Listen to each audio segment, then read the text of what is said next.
Former Vice President, we are your friends. Mimi nimeketishwa chini na wazee. And you have seen my politics for the last 1 year has changed. I don't attack anybody. Nimeambiwa na wazee nitafute marafiki kila pahali Jamhuri ya Kenya. Wewe ni rafiki wetu, and you know, by the way, you are our cousin. The Kamba and our people are the same. Sijui ni wapi tulipitania, tutatafutana pole pole. We have hata former prime minister tumekuwa na yeye South Africa. Nimechukua muda pia kumuombea kura huko kwa marais. Pia yeye apata nafasi, akipata tunamuombea Mwenyezi Mungu afanye nini? Apate. This region, we used to go to an election with an enemy.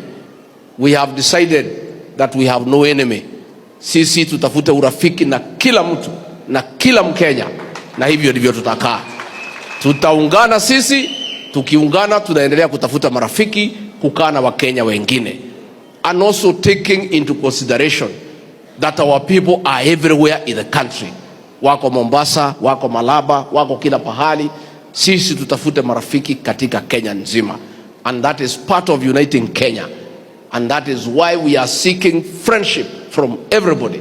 Nataka kuuliza viongozi wetu, msiingilie kiongozi wengine wowote kutoka area zingine. Wacha tutafute marafiki, wacha tuzoeane, wacha tukae pamoja kama Wakenya. Kwa sababu tukikaa namna hiyo, tutakaa vile Mungu anataka. Now, welcome ladies and gentlemen. Thank you so much for taking time to be with me. I am so much grateful. You see, yesterday I followed keenly the event that Rigathi and his team attended, plus the Azimio Brigade, when the man of God, Bishop Ben Gadungu Kamau, a very powerful man, I actually know him, anointed man of God. So during this event, I noted something which is very, like a flaw with Rigathi Gachagwa's politics. And there is a conviction that I have arrived at. And that conviction is going to underpin this analysis. The conviction is this. If this is how Rigathi Gachagua is planning to beat William Ruto in Ruto's own game, then definitely I think Rigathi Gachagua needs to go back to the drawing board. The first flaw that I noted is the flaw of Rigathi Gachagua confining himself, and he knows that he's confining himself, or perhaps he doesn't know that he's confining himself. Right now, you can't talk of planning to beat William Ruto, who is a national figure politically, yet you are still playing the village politics. In fact, let us try to be practical in this case. And I want to take you back to the time when hustler narrative was defined. And now that we have another definition of the villager narrative. You see, Rigathi is kind of trying to structure himself to run with the narrative of the villager. Now look at these two extremes. We have the hustler, and on the other hand, we have the villager. When you define them, you will find that the hustler is always swallowing the villager, meaning what the hustler narrative is incorporating is including the villager. When you talk of the hustler narrative, it is kind of a national picture. When you talk of the villager narrative, it is the villager narrative. Just by the virtue of the word itself, it is the village. You are confined in the village. So if Rigathi Gachagua is planning to only run with the benefit of being identified as the villager, he is going to confine himself in the village. It's not going to be a national thing. So if he doesn't see that in utmost clarity, he's going to miss it at the very best. You can't actually try to put them on a weighing scale and say that somebody who is playing the villager narrative can actually beat somebody who is playing the hustler narrative. They can't work.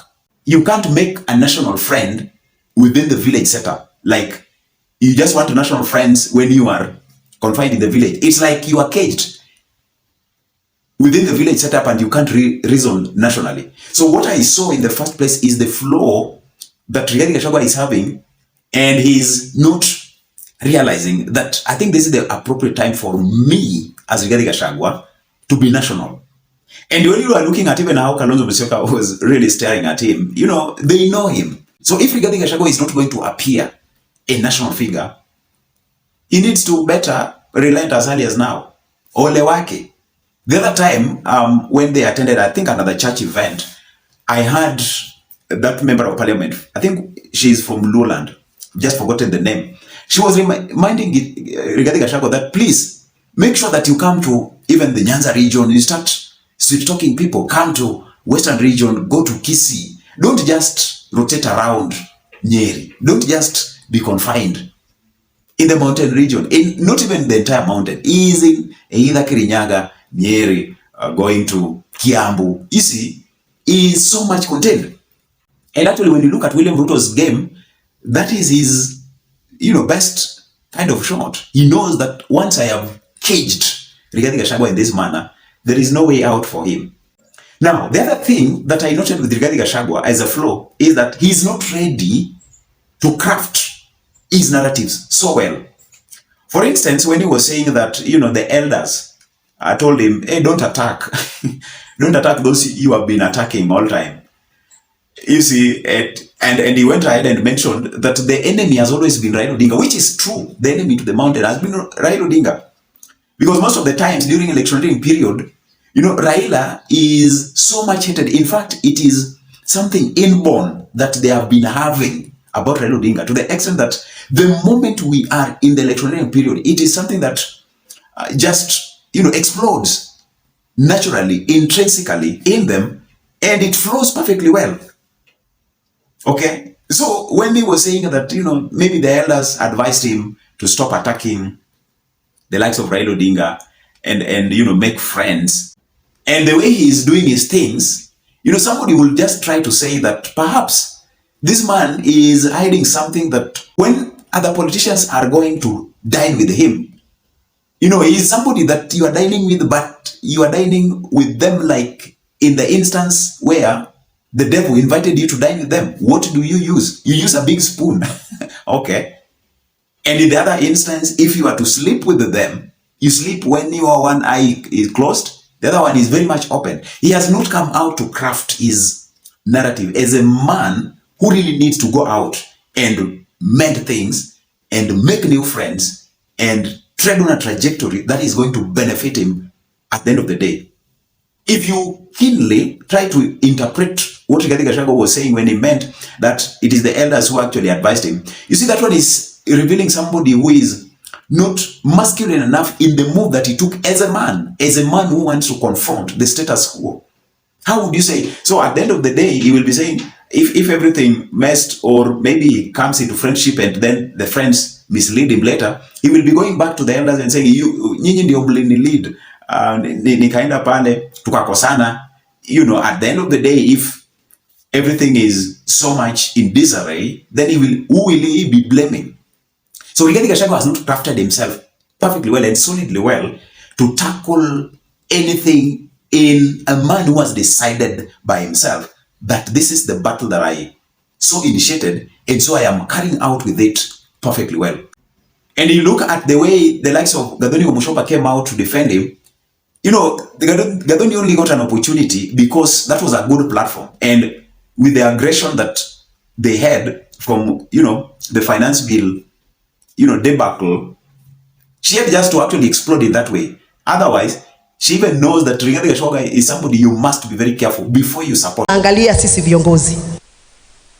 Na sisi wenyewe ndio tulipiga kura, na bado nguvu ya kura zetu tuko nayo hata saa hii.